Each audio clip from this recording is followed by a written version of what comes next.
عظیم تحفہ دے کے جا رہا آپ کو. آپ پڑھتے ہیں، وہ کرتے ہیں تحفہ، وہ آپ سب کرتے ہیں، لیکن اس کی امپورٹنس نہیں معلوم. عام طور پہ میں یوتھ کو پڑھ رہا ہوں. اللہ کے رسول کا نکاح ہوا. اسلام جب 5 سال کا تھا، جب اللہ کے رسول کے گھر میں شہزادی کونین کی ولادت ہوئی، مادر حسین کی ولادت ہوئی. ایک عظیم نعمت اللہ نے دی. رحمت للعالمین کو رحمت دی نہیں، جو عالمین کے لیے رحمت بن کر آیا اس کو رحمت دے دی بیٹی کے شکل میں. نسل رسول کا آغاز ہو گیا. ہجرت کر کے مدینہ آ گئے. مدینہ آنے کے بعد دوسری ہجری میں ہر طرف سے پروپوزلز آنے لگے. مشہور چیز ہے جو میں آپ کو دے رہا، آپ پڑھتے ہیں 24 گھنٹے پڑھتے ہیں.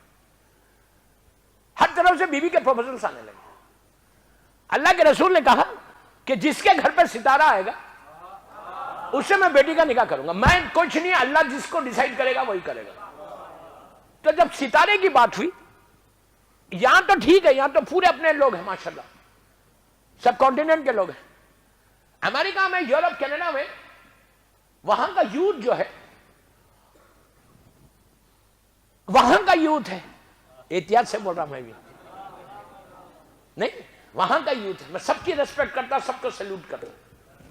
ان لوگوں نے بیوی کی ولادت پڑھ رہا تھا، تو اس وقت پہلی ذیلحج کا جشن پڑھ رہا تھا. تو یوتھ نے مجلس کے بعد، جشن کے بعد بولا مولانا یہ آج ہمارے ذہنوں میں نہیں آتی یہ بات.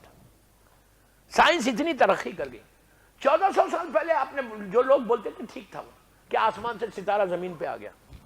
یہ کیسے پاسبل ہے؟ پلیز غور سے سننا. یہ کیسے پاسبل ہے؟ ستارہ کوئی ایک چھوٹی چیز نہیں. یہ دنیا، غور سے میری طرف دیکھیں، یہ جو ہم دنیا میں، یہ ایک پلانٹ ہے اور ستارہ بھی ایک پلانٹ ہے. اگر وہ نیچے آئے گا تو یہ پلانٹ اور وہ پلانٹ ٹکرا کے بلاسٹ ہو جائے گا. کوئی چھوٹی چیز نہیں ہے ستارہ کے آسمان سے نیچے آ جائے. پرانے زمانے میں چل گیا جب سائنس ترقی نہیں کری تھی. آج کل تو نیٹ ہے. اسلام نیٹ، انٹرنیٹ کا نام اسلام نہیں ہے. کیا سن رہے ہیں؟ محمد مصطفیٰ نے جو اسلام دیا اس کو بلیو کرنا ہے. تو لوگ وہاں کے یوتھ نے کہا مولانا یہ دماغ میں آنے والی بات نہیں ہے، آپ اس کو پروف کریں. آپ کیسے پڑھ کہ آسمان سے ستارہ ہے؟ میں نے کہا ٹھیک ہے یار، میں یہاں کیا جواب دوں، ممبر سے دوں گا. ممبر پر جا کے میں نے کہا کہ بے شک جو بچہ بول رہا بالکل صحیح ہے، یہ یوتھ جو بول رہا بالکل صحیح ہے کہ وہ بھی ایک پلانٹ ہے، وہ بھی ایک ستارہ، ایک پلانٹ ہے، اور یہ بھی ایک پلانٹ ہے. اگر وہ اتنا بڑا ستارہ نیچے آئے گا تو ٹکرا نہیں جائے گا، بلاسٹ ہو جائے گا. لڑکے لڑکیاں کہہ رہی ہیں کہ یہ روایت غلط ہے.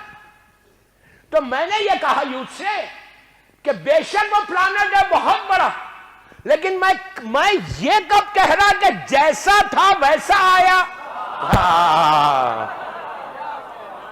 میں یہ کب کہہ رہا کہ اصلی شکل میں آیا. میں نے کہا ستارے کو بھی معلوم تھا کہ کس کے دروازے پہ جا رہا. بڑا بن کے جاؤں گا تو بلاسٹ ہو جائے گا.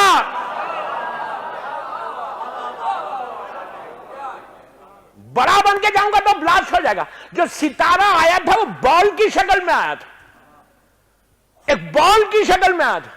کم از کم اسی سے سیکھ لو کہ ان کے دروازے پہ آنا کیسے. ان کے دروازے پہ بڑے ہو کے آؤ گے تو ٹکراؤ گے. آیا کیسا؟ اس کے وہ تسبیح آپ کے ساتھ، وہ تسبیح کے اوپر بول رہا ہے مجھے سے. بیوی کی تسبیح یہ عظیم عجیب چیز ہے جو ہم کو ملی ہے تحفہ. اس کو کوئی چھوٹی چیز مت سمجھو. یہ وہ چیز ہے کہ چھٹے امام کہتے کہ اگر واجب نماز کے بعد میری دادی کی تسبیح ضرور پڑھو، یہ تسبیح تمہاری نماز کو قبول کرائے گی.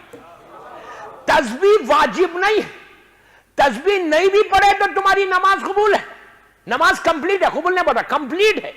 لیکن آپ دیکھو کہ عظمت تسبیح زہرا یہ اتنی بڑی عظیم چیز ہے کہ مستحب ہو کے واجب کو پورا کرا رہی. مستحب ہو کے واجب کو پورا کرا رہی. آپ سمجھے میرے؟ تسبیح میں کیا چیز ہے؟ اس میں اللہ کی تعریف ہے. 2 تعریف ہے اور ایک شکر ہے. اللہ اکبر بی بی نے کہا، اس کی تعریف ہے کہ تو سب سے بڑا ہے. پھر بی بی نے کہا الحمدللہ، شکر ادا کیا پھر ستارہ آ کے جب اوپر چلا تو کہا سبحان اللہ. دو تعریف کے بیچ میں شکر ہے.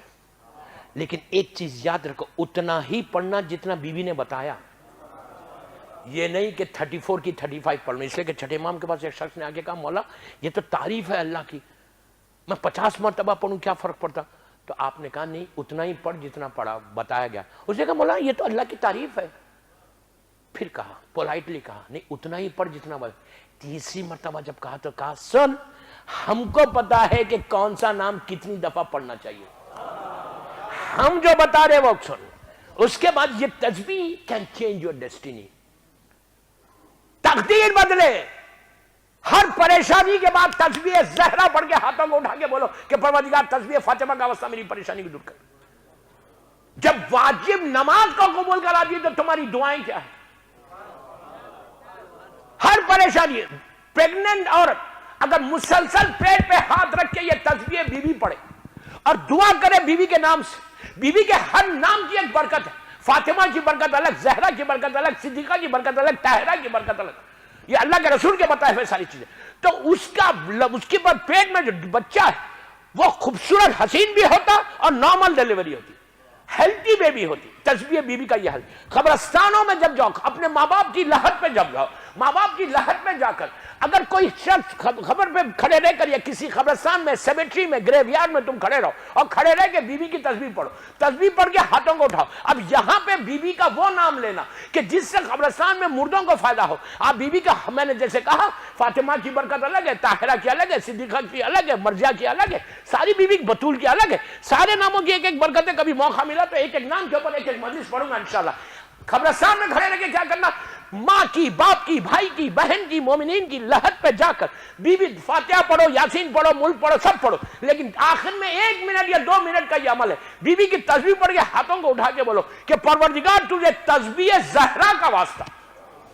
بیوی کا یہ جو نام ہے زہرا, زہرا کے معنی روشنی, برائٹنس. قبرستان میں مردوں کو جو سب سے زیادہ جس چیز کی ضرورت ہوتی وہ روشنی کی ہوتی. بیوی کے اس نام کی وہ برکت ہے کہ تم پڑھ کے دعا کرو گے تو ہر لحد کے اندر وہ نور زہرا کی برکتیں پہنچیں گی, وہ اندھیرا ختم ہوگا اور وہ سارے مردے تمہارے لیے دعا کریں گے کہ ہمارے اندھیرے کو اس نے ختم کیا, اب تو اس کی زندگی میں روشنی کر دے. رزق کے برکت کے لیے بیوی کی تسبیح پڑھو. بچے ایگزامز میں جا رہے, تسبیح پڑھ کے جاؤ, میموری شارپ ہوتی, بھولتے نہیں. ایگزام لکھنے جا رہے, انٹرویو کے لیے جا رہے, تسبیح بیوی پڑھ کے جاؤ. امیگریشن میں جا رہے, تسبیح بیوی پڑھ کے جاؤ. میں بات چیزیں یہاں نہیں بول سک رہا, بعد میں پوچھ لینا مجھ سے. یہ برکت ہے تسبیح کی.